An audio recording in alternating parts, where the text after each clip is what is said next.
Aray! Kumikirot na naman ba ang inyong tuhod pagising sa umaga? Yung pakiramdam na parang kinalawang na bakal ang inyong mga joints? Alam ko po ang hirap na pinagdaraanan ninyo. Yung gusto nyo sanang bumangon agad para magkape o magdilig ng halaman. Pero kailangan nyo munang umupo sa gilid ng kama ng ilang minuto, hinihimas ang tuhod, at dahan-dahang iniuunat ang binti dahil sa tindi ng paninigas at sakit. O di kaya naman ay ang problema sa manas. Yung tipong pagkahapon, hindi na magkasya ang paa nyo sa inyong paboritong tsinelas o sapatos dahil namamanas at namamaga ang inyong bukong-bukong. Mabigat ihakbang at parang laging pagod ang pakiramdam. Madalas kapag nararamdaman natin ito, ang una nating takbuhan ay ang medicine cabinet. Iinom tayo ng pain reliever pero alam naman natin na ang sobrang gamot ay masama sa atay at bato, lalo na sa ating edad. Pero tingnan nyo ang hawak ko ito, isang pinya. Maldas kinakain lang natin ang matamis na laman at tinatapon ng balat dahil ito ay matinik, makati, at mukhang basura. Pero alam nyo ba na ang tunay na lunas sa tinik ng inyong rayuma ay nakatago mismo sa matinik na balat na ito? Opo, tama ang narinig nyo.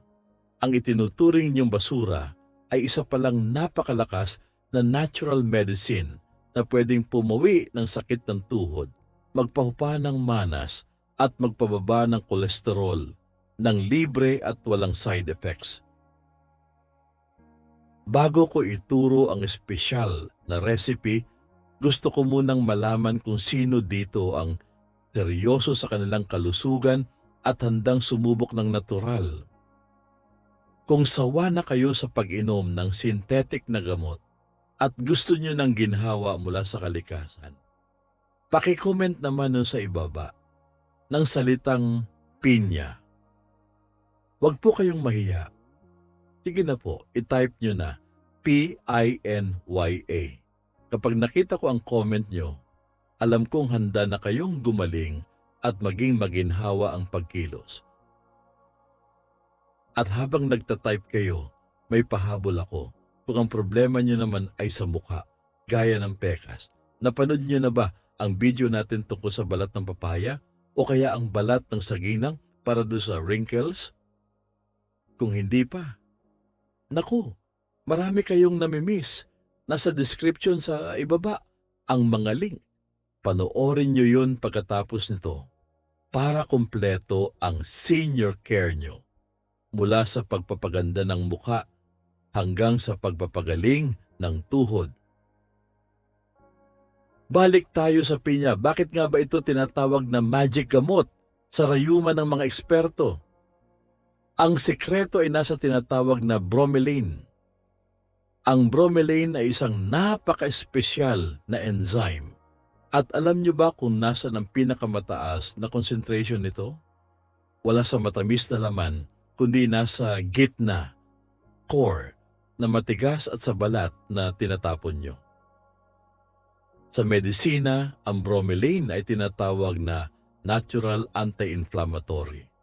Para madaling intindihin, isipin nyo na ang rayuma o arthritis ay parang apoy sa loob ng inyong tuhod. Yan ang nagpapasakit at nagpapapula. Ang bromelain ay parang bumbero na pumapatay sa apoy na yon. Tinutunaw nito ang mga uric acid crystals na parang bubog na tumutusok sa mga joints ng may gout. Bukod pa dyan, ito ay mabisang diuretic o pampaihi.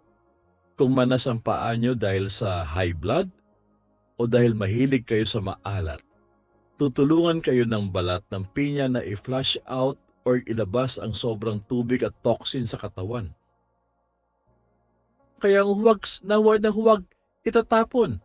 Ngayon, kumuha kayo ng lapis at ng papel. Ito ang detalyadong paraan ng paggawa ng pineapple healing tea. Sundin niyo pong maigi ang bawat hakbang dahil kalusugan nyo ang nakasalalay dito. Unang hakbang, ang masusing paglilinis. Ito ang pinakakritikal na parte. Ang balat ng pinya ay magaspang, may mga mata at maraming singit-singit. Diyan nagtatago ang lupa, maliliit na insekto at pesticide spray. Bago nyo balatan ang pinya, hugasan muna ito ng buo habang hindi pa hinihiwa. Gumamit ng malinis na brush, pwedeng toothbrush, na bago o brush panlaba na nakahiwalay. Kuskusin maigi ang bawat sulok ng balat sa ilalim ng running water. Para sigurado, ibabad ito ng 15 hanggang 20 minuto sa isang palanggana ng tubig na may halong 2 kutsarang baking soda o asin. Ang baking soda ay mabisang pangtanggal ng kemikal na nakakapit sa balat. Pagkatapos ibabad, banlawan ulit ng maigi. Pangalawang hakbang, ang paghahanda ng sangkap. Ngayong malinis na, balatan ang pinya gaya ng nakasanayan. Hiwain ang matamis na laman at i-enjoy bilang merienda. Pero ang itatabi nyo ay ang makapal na balat at huwag kalimutan ang core o yung matigas na puso sa gitna ng pinya. Maraming senior ang tinatapon ang core dahil matigas nguyain, pero diyan po nakatira ang pinakamaraming bromelain. Hiwain ang balat at core sa maliliit na piraso para mas madaling lumabas ang katas kapag nilaga. Pangatlong hakbang, ang paglalaga, brewing process. Kumuha ng malinis na kaldero. Maglagay ng 1 litro hanggang 1.5 litro ng tubig. Ilagay ang lahat ng hiniwang balat at core. At ito ang sikreto ng mga lola para mas maging mabisa. Haluan nyo ito ng luya, ginger, na kasing laki ng hinlalaki. At kung mayroon kayo, maglagay din ng luyang dilaw, turmeric. Bakit? Dahil ang luya ay pampaalis ng lamig sa katawan at ang turmeric ay kilalang natural painkiller din. Kapag pinagsama ang pinya, luya at turmeric, ito ay nagiging powerhouse drink laban sa rayuma. Pakuluan ito sa malakas na apoy. Kapag kumukulo na, hinaan ng apoy, low fire, at hayaan lang itong kumulo ng dahan-dahan simmer sa loob ng 30 minuto. Habang niluluto, maaamoy nyo ang napakabangong aroma na parang nasa spa. Ang tubig ay magiging kulay ginto o dilaw. Pang-apat na hakbang, ang pag-inom. Patayin ang apoy at hayaang lumamig ng kaunti. Salain, strain, para maalis ang mga tinik at latak ng luya. Ang pinakamagandang oras ng pag-inom nito ay sa umaga habang wala pang laman ang tiyan. Empty stomach. Bakit? Para ang enzymes na bromelain ay direktang pumunta sa inyong bloodstream at dumiretso sa inyong tuhod para gamutin ang pamamaga. Kung iinom kayo ng busog, gagamitin lang ng tiyan nyo ang enzymes para tunawin ang pagkain. Sayang naman. Pwede nyo itong lagyan ng konting honey para tumamis o inumin ng plain. Masarap ito, lasang iced tea na walang asukal. Simple lang, di ba? Pero gumagana ba talaga ito o kwentong kutsero lang?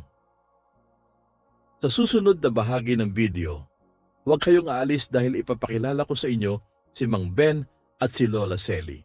Si Mang Ben ay dating gumagapang sa sakit dahil sa gout at si Lola Selly naman ay hindi magkasya ang tsinela sa sobrang manas. Pakinggan nyo ang kanilang kwento kung paano binago ng simpleng tsaa na ito ang kanilang buhay sa loob lang ng 1 linggo.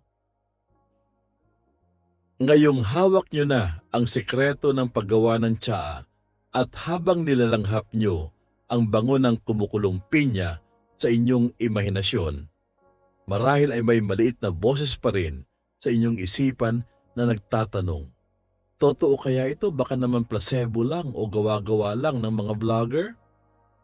Naiintindihan ko po ang inyong pagdududa. Sa dami ng mga fake news at magic oil na naglipana sa internet, mahirap na talagang maniwala agad. Kaya naman, sa bahaging ito, hindi ako ang magsasabi sa inyo kung gaano ito kabisa. Hahayaan nating ang resulta ng ating mga kapwa senior ang magsalita. Pakinggan nyo ang kanilang kwento dahil baka kwento nyo rin ito. Simulan natin sa detalyadong kwento ni Mang Ben. Si Mang Ben ay 73 taong gulang.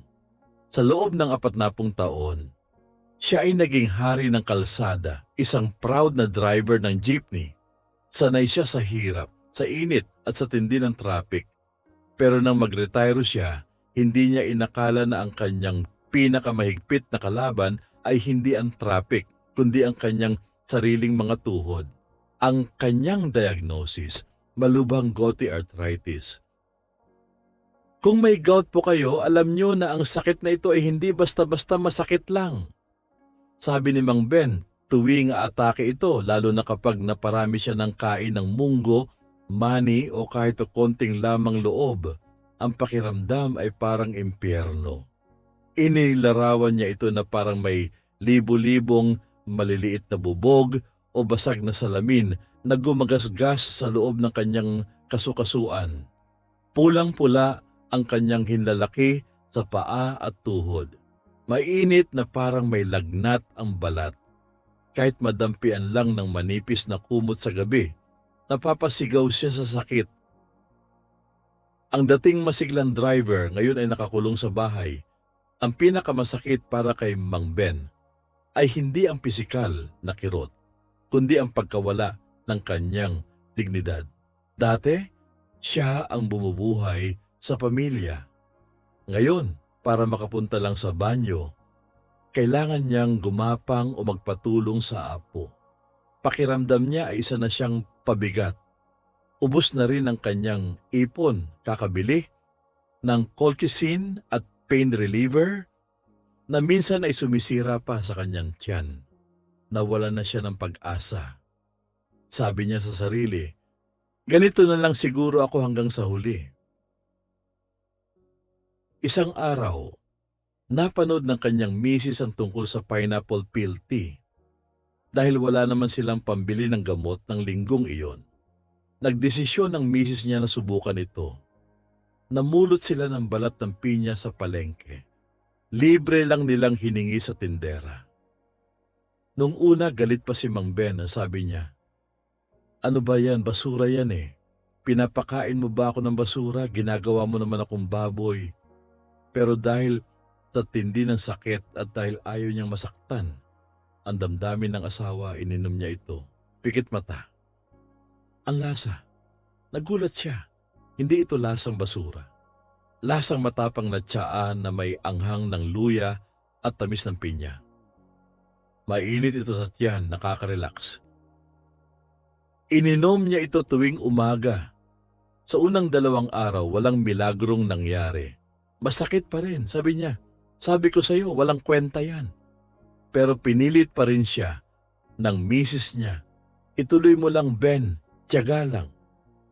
Sa ika-4 na araw, may napansin siyang kakaiba paggising niya. Dati, ang ritual niya ay uupo muna sa kama ng 15 minuto. Hihilahin ang binte at dahan-dahang tatayo habang nakahawak sa pader. Pero nung umagang iyon, pagbaba ng paa niya sa sahig, kaya niyang tumayo. May sakit pa rin, oo, pero hindi na ito yung tutusok na sakit na nagpapaiyak sa kanya. Naging dull pain na lang o ngalay. Sa ika-7 araw, nangyari ang hindi nila inaasahan. Habang nagkakape ang misis niya sa bakuran, nagulat ito nang makita si Mang Ben na naglalakad palapit sa mga manok, walang tungkod.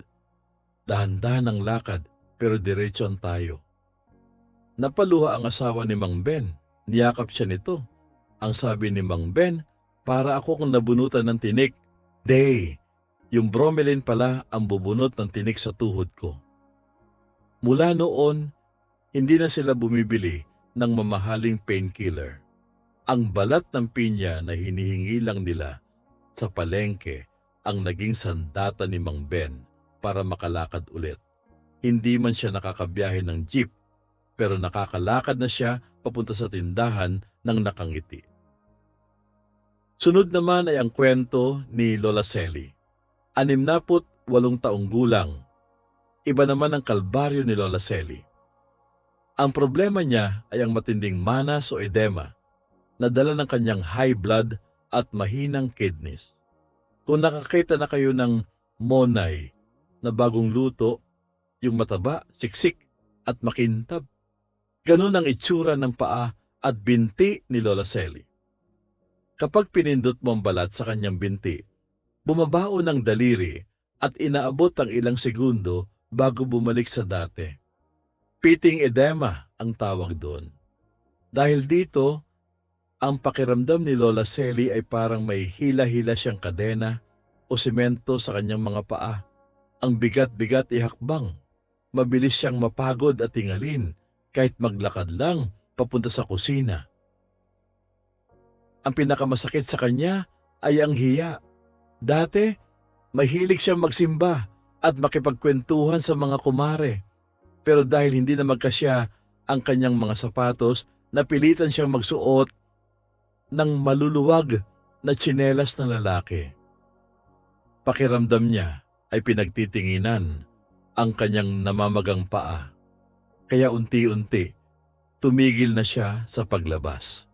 Nagkulong na lang to sa kwarto, nalulungkot.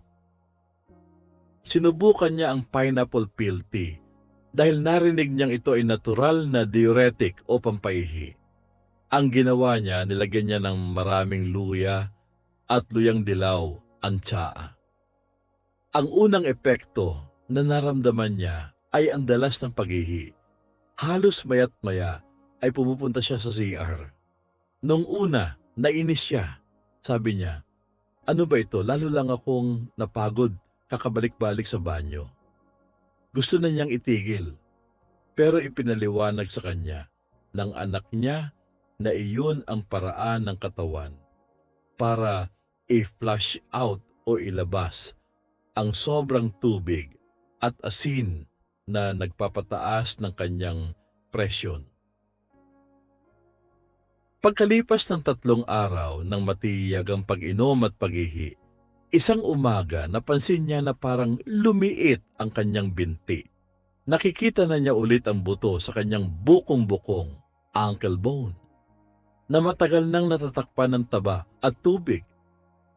Dali-dali niyang kinuha ang kanyang paboritong itim na sapatos, yung sapatos na suot niya noong ika-60 kaarawan niya, na 3 taon na niyang hindi nasusuot. Huminga siya ng malalim at sinubukang isuot at laking gulat niya. Kumasya! Dumulas ang paa niya sa loob ng walang kahirap-hirap.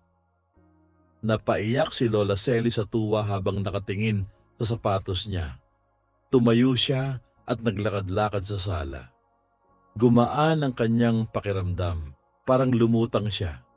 Nawala ang semento sa paa niya.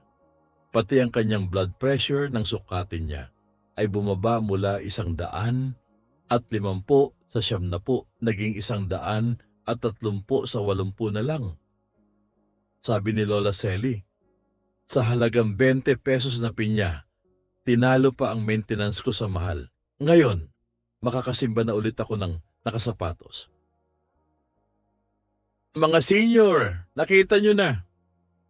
Si Mang Ben na nakatapon ng tungkod. Si Lola Selly na nakasuot ulit ng sapatos at nakalabas ng bahay.